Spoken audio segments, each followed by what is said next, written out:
कहानी ना सारी बेस्ट फ्रेंड्स की है। पहले भी आपको दिखाया, नॉन मेडिकल में भी बेस्ट फ्रेंड्स थी टॉपर्स, यहाँ कॉमर्स में भी बेस्ट फ्रेंड्स हैं टॉपर्स। तो मेरे साथ छवि और रायजा हैं। इन दोनों ने कॉमर्स स्ट्रीम में जो है इतने बेहतरीन नंबर लिए हैं। हालांकि थोड़ी बहुत वो जो रह जाती है ना लालसा कि भाई यहाँ पर ये नंबर 2 कम आ गए हैं, ये ज्यादा आने चाहिए थे, वो जरूर देखने को मिल रही है। आए इनसे भी गपशप लगाते हैं ताकि लोगों को ये मालूम चले कि भाई आखिर इतने नंबर ये ले कैसे रहे हैं। तो सबसे पहले छवि मुझे बताओ कि क्या परसेंटेज है? मैम मेरी 98.4% है। क्या जरूरत थी इतने नंबर लेने की? मैम ये स्कूल वालों की वजह से है, जो है ज़रूरत उन्होंने दिलवाई है, कैलिबर उन्होंने देखा है, उन्होंने तराशा है। जैसे कहते हैं ना, किसी चीज़ को एक जो जिसकी आंखें वही तराश सकते हैं, ये उन्होंने ही देखी है, कैलिबर उन्हीं की वजह से है। कहीं दिल में थोड़ी हमदर्दी नहीं आती कि इतने परसेंटेज में तो यार 3 बच्चे पास हो जाते हैं, सारे ही इतने नंबर ले लेने से क्या हो जाएगा? मैम पास तो हो जाते हैं, बट अब मेहनत सबकी अपनी होती है ना। ये बात है कि मेहनत करना खुद पे है कि अब किसी के नंबर पे कोई नहीं बोल सकता कि हमारे नंबरों पे कोई और पास होगा। तो वो मेहनत पूरी की थी मैम, बिल्कुल पूरी मेहनत थी। सब टीचर्स के पूरे एफर्ट्स थे, टीचर्स की वजह से जो थी मेहनत थी, सिर्फ टीचर्स के ऊपर ही था कि जो उनकी वजह से मेहनत हुई है वो नहीं, वही है। कोई ट्यूशन पढ़ी? नो मैम, कोई ट्यूशन नहीं पढ़ी। अकाउंट्स की नहीं पढ़ी ट्यूशन? मैम टीचर्स ही इतने अच्छे थे, जरूरत ही पड़ी नहीं। रॉकी सर, राजेश सर ने इतना अच्छा पढ़ाया, रॉकी सर इवन बिजनेस वाले सर हैं, सुमित सर ने इतना अच्छा पढ़ाया हमें 11th-12th में। मैम कोई ज़रूरत ही नहीं थी स्कूल में आके, तो मतलब ट्यूशन्स की कोई ज़रूरत ही नहीं होती है ना। 10th तक मैंने ट्यूशन्स लगाई है, मेरे को पता है कि मैंने 10th तक 2 ट्यूशन्स भी लगाई हैं। बट अब मेरे को स्कूल में आके रियलाइज़ हो रहा है कि ट्यूशन्स इतनी मैंडेटरी नहीं होती है जितनी हम लोगों ने आज के टाइम पर बना दी है ना। क्योंकि अगर एक टीचर अच्छा है, वो अगर आपको समझा रहा है, तो आपको ट्यूशन्स की जरूरत नहीं है, एक ही टीचर इनफ होता है एक सब्जेक्ट के लिए। तो मुझे बताना कि आप दोनों बेस्ट फ्रेंड्स हो? हाँ हाँ जी मैम। तो ये आप मुझे रायजा बताओ, ये कैसी दोस्ती है कि भाई दोस्त अक्सर हम सुनते हैं कि इकट्ठे बैठते हैं तो हैंग आउट करते हैं, घूमने के लिए जाते हैं। ये कैसी दोस्ती है कि भाई पढ़ाई भी सारी एक साथ, नंबर भी सिमिलर? यस मैम, हमारा यही था कि मतलब जैसे वो कुछ सही कर रही है, मेरा गलत है, वो मुझे ये नहीं बोलेगी, मैं उसको ये नहीं बोलूँगी कि तेरे नंबर क्यों आ गए मेरे साथ, वो मैं ये बोलूँगी तूने ऐसे कर कैसे दिया, मेरे को समझा। हम एक दूसरे को अपना पॉजिटिव पॉइंट समझाते थे, ये नहीं कि उसके कम आ जाए, काश। हमने ऐसा कभी नहीं किया।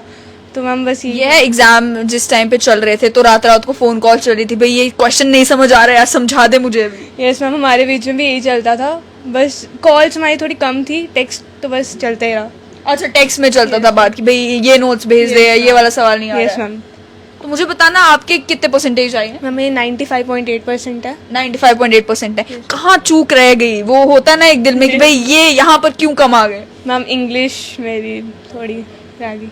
इंग्लिश में थोड़ी Yes, सी ma'am. बाकी अकाउंट्स, इकोनॉमिक्स, बिजनेस स्टडीज, ये सारे में? यस मैम, मेरे अकाउंट्स और एंटरप्रेन्योरशिप में फुल आ गए, बाकी सब में 98 है। बिजनेस अकाउंट्स में फुल आ गया यार। अकाउंट्स में कई बार मैं भी क्योंकि कॉमर्स बैकग्राउंड से हूँ, ये बैलेंस शीट मैच करना ना बड़ा मुश्किल होता था, क्योंकि हर बार कुछ ना कुछ नंबर से रह जाता था कि भाई बैलेंस शीट नहीं मैच हो रही है। तो एग्जाम में कभी ये हुआ कि पूरा क्वेश्चन खोला, सॉल्व करने बैठे तो यार बैलेंस शीट नहीं टाली हो रही? मैम हमें यहाँ पे एक स्ट्रेटेजीज दे दी थी टीचर्स ने कि ऐसे करने, इतनी प्रैक्टिस करवा दी थी कि मतलब हमारे पास कोई ऑप्शन ही नहीं था कि हमारी बैलेंस शीट गलत आ जाएगी। हमें लास्ट टाइम तक उन्होंने पेपर लिए, ऑन स्पॉट चेक किए, specially Rocky sir, Sunita ma'am, Rajesh sir, इन्होंने हमें इतना ज़्यादा मोटिवेट किया कि बेटा आप कर सकते हो। और मैम वही हमने कर दिया। घर पे भी सेल्फ स्टडी करते थे या स्कूल्स में इतना पढ़ा दिया जाता था कि लगता था कि भाई यही इनफ है? मैम नहीं, घर पे भी करते थे, लेकिन स्कूल वालों ने बहुत ज़्यादा किया वो। यस। तो ये एसपी स्मार्ट में डालने का फैसला ये आपके पेरेंट्स का था कि भाई इसी स्कूल में पढ़ना है, या खुद डिसाइड किया था कि भाई हर साल इस स्कूल की बड़ी पोजीशन आती है, हम भी इसी स्कूल में दाखिला करवा लेते हैं? नो मैम, मैं 10th तक सीबीएसई में थी, केसी पब्लिक स्कूल। तो पेरेंट्स ने बोला कि एसपी का मैम नेम भी बहुत ज़्यादा था, तो पेरेंट्स कहते कि एसपी में डाल दे। मैम पेरेंट्स का डिसीजन है सारा। पेरेंट्स का डिसीजन है। इस टाइम पे पेरेंट्स की क्या फीलिंग आ रही होगी कि भाई इतने अच्छे नंबर ले लिए, एक्सपेक्टेशंस और बढ़ गई हैं कि आगे चल के भाई सीए कर लो, ये कर लो, वो कर लो, या फिर अब ये है कि अभी इसमें अच्छे मार्क्स आ गए, अब जो तुम्हें करना है कर लो, अब हमें पता चल गया कि तुम्हारे फैसले सही होते हैं? Ma'am first of all parents का तो पहले भी बहुत सपोर्ट था और अभी भी बहुत सपोर्ट है। वो अभी तो उनका सर जैसे होता है ना, छाती चौड़ी हो गई है, वो वाली कंडीशन है, वो बहुत प्राउड हो रहे हैं। हालांकि मेरे को पहले भी नहीं टोका था, बच्चे मेरे मतलब सभी फेलो मेट्स जो थे वो सारों ने लाइक नॉन मेड मेड लिया हुआ है। मेरे को मम्मा ने तब भी मना नहीं किया कि तुम आर्ट्स लो कॉमर्स लो, ये डिसीजन भी मेरा था। एंड आगे भी मगर मैंने कुछ बीकॉम के लिए सोचा या बीबीए के लिए सोचा है, वो भी डिसीजन मेरा है। उसके लिए भी मम्मा ने मेरे को कभी मना नहीं किया कि क्या करना है, कहाँ से करना है। तो अभी क्या डिसाइड किया है? बीकॉम करना है, बीकॉम ऑनर्स करना है, बीबीए करना है, या फिर सीधा शिफ्ट स्ट्रीम करनी है? सर मैम सोचा बीकॉम ऑनर्स का है, साथ में सीए का भी सिर्फ ट्राई करने का सोचा हुआ है। ये क्योंकि ड्रीम बिग जो है ना वो करना चाहिए, एक टाइम एक बारी के लिए ड्रीम होने चाहिए बड़े, क्योंकि छोटे ड्रीम ठीक रहते हैं बट एक बड़ी सोचो तो कुछ ना कुछ हो ही जाता है हासिल। वो होता ना कि dream of the sky so you may reach the stars. तो Exactly. इसमें समझूंगी कि सीए को लेकर लोग बड़े एप्रीहेंसिव इस वजह से भी होते हैं कि भाई बड़ी मेहनत लगती है, कई बार 6-6 7-7 साल गुजर जाते हैं और तब भी नहीं होता है। तो उस वजह से है कि उसे लार्जर पर्सपेक्टिव में रखा हुआ है लेकिन डायरेक्ट एम वो नहीं है। मैम रिस्क तो बहुत है ना, क्योंकि अगर मैं 2 साल अपने सीए को दे देती हूँ और मेरे को उसके बाद भी नहीं होता है तो मेरे 2 साल तो वो ड्रॉप के कंसीडर होंगे ना। बट आई मेक श्योर कि मैं करके दिखाऊंगी। अभी मैं बीकॉम ऑनर्स भी साथ में परस्यू करूंगी और सीए का भी प्रिपेयर करूंगी, वो कोई मैटर नहीं करता। बट ये है कि I have to take some backups. Backups भी रेडी हैं। तो मुझे ये बताना, आपने भी ये सोचा है कि भाई पहले इमीडिएटली कोई बीकॉम बीबीए करना है, उसके बाद लार्जर पर्सपेक्टिव में सीए? Yes ma'am. मैम मेरा सीए नहीं, मेरा सीएस है, बिकॉज मेरे को प्रैक्टिकल थोड़ा पोर्शन कम चाहिए। दैट्स व्हाई मैं प्रेफर करी कोई थ्योरी आगे मैं परस्यू करूँ। अब मैंने बीकॉम ऑनर सोची है, उसके बाद मैं सीएस ट्राई करूँगी। ट्राई करूँ? Yes ma'am. भाई ढीले ढीले से लोग, ऐसा लग रहा खुशी नहीं हो रही है कि भाई 98% है। Ma'am 95.8। Ma'am I am very happy. मतलब कल तक मेरे को थोड़ा था कि इंग्लिश ने मेरे को बहुत ज़्यादा कर दिया, लेकिन पेरेंट्स ने बोला कि इतना भी लक के ऊपर डिपेंड करता है, तूने इतना ही हार्डवर्क किया होगा तभी हो रहा है। पेरेंट्स इतने ज़्यादा खुश हैं, मतलब मेरे को कोई ऑप्शन ही नहीं है कि मैं सैड मतलब आपसे भी ज्यादा खुश हुआ वो पेरेंट्स है? Yes ma'am. उनको कोई सिबलिंग है? Yes ma'am. छोटा है बड़ा है? छोटा है। छोटा है। तो उसको भी खुशी है या उसको और ज्यादा नाराजगी है कि भाई इतने नंबर क्यों ले लिए, मुझे भी लेने पड़ेंगे? नो मैम, वो बहुत ज़्यादा खुश है, बिकॉज जब मैं बोलती थी ना उसको यार इसके ज़्यादा आगे नंबर मेरे से, वो बोलता था कुछ नहीं होता, तू अगला ट्राई कर, हो जाएगा। अभी कल उसको हुआ, कहता अच्छा तेरे इतने आए, थोड़े ज़्यादा आ जाते क्या जाता। बाद में उसको है कि मेरे को अब ज़्यादा लेने पड़ेंगे थोड़े नंबर्स। 10th में क्या परसेंटेज थी? मैम 10th मेरी 84% थी। तो मतलब वहां से तो इतना ड्रास्टिक इंक्रीज है, इसकी तो खुशी होनी चाहिए भाई। कहाँ 10th में 84 थे, कहाँ अब 90s क्रॉस कर लिए। यस मैम, इसकी बहुत ज़्यादा खुशी है। एंड मुझे बताओ कि यार बहुत सारे लोग जो देख रहे हैं वो ये कहते हैं कि भाई आप टॉपर से बातचीत करते रहते हो, टॉपर्स जो है वो पढ़ते रहते होंगे, एंजॉय करने के लिए तो कुछ करते नहीं होंगे। तो आप दोनों तो बेस्ट फ्रेंड्स हो, मुझे बताओ चिल करने के लिए क्या करते हो? पढ़ पढ़ के भी बंदा, खासतौर पर जब अकाउंट सॉल्व कर रहा हो तो मुझे पता है ब्रेक की बड़ी जरूरत पड़ती है बाद में। तो ब्रेक में क्या करते हो, चिल कैसे करते हो? मैम ब्रेक तो बातचीत से ही पूरे टाइम निकल जाती है, जब बात करने बैठते तब पता नहीं लगता है टाइम का।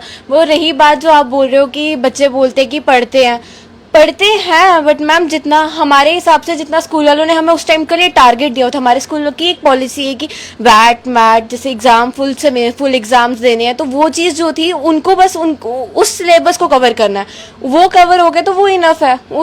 कभी टाइम टेबल सेट नहीं था कि इतने घंटे 6 से 8 घंटे पढ़ना है।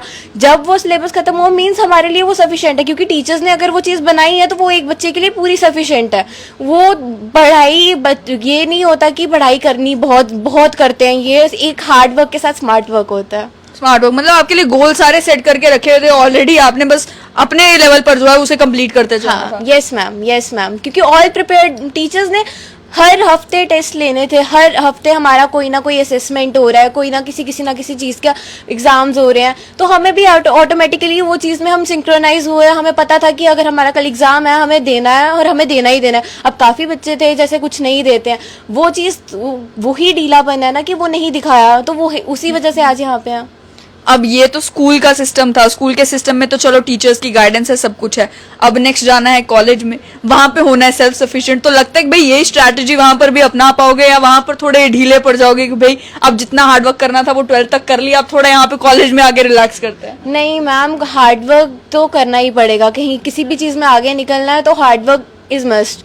तो हार्ड वर्क करेंगे बट एक स्ट्रैटेजाइज, खुद से स्ट्रैटेजाइज करने के लिए। 12th तक बच्चा क्या होता है उसमें मैच्योरिटी नहीं होती है, वो अपने लिए डिसीजन नहीं ले सकता। मेरे हिसाब से अभी तक के लिए टीचर्स और पेरेंट्स गाइडेंस बेस्ट थी, बट अब जो आने वाली स्टेज है कॉलेज या जो भी हमने प्रोफेशनल चुनने हैं वो डिसीजंस हमारे होंगे और हमें उसकी तरह ही चलना पड़ेगा कि कैसे कैसे करने हैं।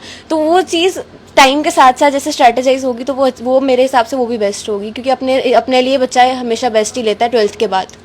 राइजा, मुझे ये बताना कि इसमें किस किस को आप क्रेडिट दोगे स्कूल के अलावा, जिन्होंने आपको इस पूरी जर्नी में, जिस टाइम पे आप पढ़ाई कर रहे थे या जिस टाइम पे आपको प्रॉब्लम्स फेस करने, और कई बार लोग जो है डिमोटिवेट भी हो जाते हैं जिस टाइम पे बहुत प्रेशर पड़ रहा होता है कि भाई एग्जामिनेशन आने वाले हैं, अभी ये चीजें रहती है, तो who was the guiding force? Yes ma'am, last time तक जब ये टेस्ट चल रहे थे तभी मेरे को था कि मेरे से नहीं होगा। मतलब मैं अंदर बैठ के कभी इतना डीमोटिवेट हो जाती थी। मेरी मम्मा जो है वो बिजनेस वूमन है, वो घर पे नहीं होते, तो मेरे पास इतना कोई था नहीं, लेकिन मम्मा ने हर टाइम सपोर्ट किया। मम्मा ने कॉल करनी, बेटा कितना पढ़ा, खाया कुछ नहीं खाया। मम्मा पापा मतलब मेरे एक पिलर्स टाइप हैं कि उन्होंने मेरे को हर टाइम सपोर्ट किया। क्यों नहीं होगा बेटा, क्यों नहीं होगा, तू कम है, तू किसी से कम है। तो बस वो मेरे साथ रहे। वो कहते कि देखा जाएगा किस्मत, तू अपना तो कर। जब मुझे उठना होता है मतलब 5 बजे, वो मम्मा ने इतनी जल्दी नहीं उठना होता, लेकिन मम्मा उठ के मेरे को उठाते हैं। मतलब हर टाइम सपोर्ट दिया उन्होंने कि कहीं से कुछ ना रह जाए, कि मैं कुछ छोड़ ना दूं।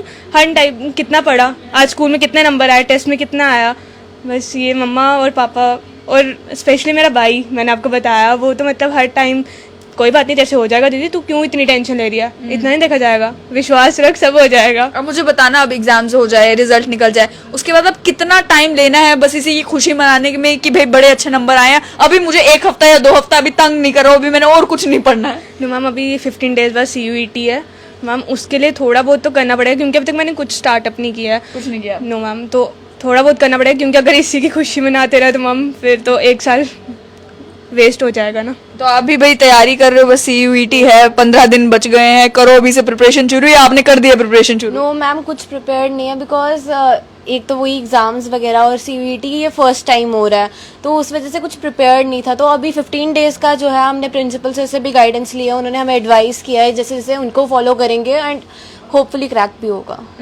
इस बात का की घबराहट हो रही है कि भाई क्योंकि फर्स्ट टाइम होने जा रहा है, ऐसे हर बार जब एंट्रेंस एग्जाम्स होते हैं तो लोग प्रिपेयर करते हैं कि पुराने पेपर 10-12 साल के देख लेते हैं कि भाई इसमें किस तरीके का पैटर्न है, क्या कुछ है। आपने तो फर्स्ट टाइम देना है और आइडिया भी नहीं है कि किस तरह के क्वेश्चंस आएंगे, तो उस चीज की नर्वसनेस भी है? मैम बिल्कुल है, क्योंकि जब हमें पता ही नहीं है पेपर पैटर्न कैसा है। अभी भी NTA ने अभी सिर्फ 2-3 दिन पहले ही निकाले हैं पेपर्स, उसके अलावा भी हमारे पास कोई रिसोर्सेज नहीं है। थोड़ा था है, लेकिन सब कर रहे हैं, इतने बच्चे कर रहे हैं, 15 लाख से ज़्यादा बच्चों ने वो किया, तो हमें भी करना ही है। चलो आप दोनों को मेरी तरफ से ऑल द बेस्ट, कंग्रेचुलेशंस भी एक और बार। आई होप कि यू ऑल डू वेल, तो CUET भी आपका क्रैक हो जाए एंड CA आपका गोल है, CS आपका गोल है, वो भी आप अपना गोल अकम्प्लिश करें। और आप सभी लोगों तक ये डिस्कशन पहुंचाने का मकसद यही होता है कि आप भी ना डिमोटिवेटेड फील ना करें, ताकि आप जब इंस्पायरिंग ऐसी स्टोरीज सुनते हैं तो आपको भी लगता है कि भाई कुछ भी इम्पॉसिबल नहीं है। ये वो बच्चे नहीं है जो मतलब पूरे 12-12 घंटे या 25-25 घंटे वो पढ़ते ही रहेंगे लगातार, जो है वो 48 घंटे तक भाई किताब का पीछा ही नहीं छोड़ा। वो बच्चे नहीं, आपकी तरह जो है नॉर्मल बच्चे हैं जो अपनी जिंदगी भी इंजॉय करते हैं, साथ साथ में पढ़ाई को भी वक्त देते हैं, और पढ़ाई को वक्त देने के बाद नतीजा यह निकलता है कि कोई 12th में टॉप करता है, कोई कॉमर्स में, कोई आर्ट्स में, कोई नॉन मेडिकल में टॉप करता है। और हर एक स्ट्रीम को आगे बढ़ाने के लिए, हर एक स्ट्रीम में आगे बढ़ने के लिए तरीका एक ही होता है, तरीका है कि आप स्मार्ट वर्क भी करें और आप हार्ड वर्क भी करें।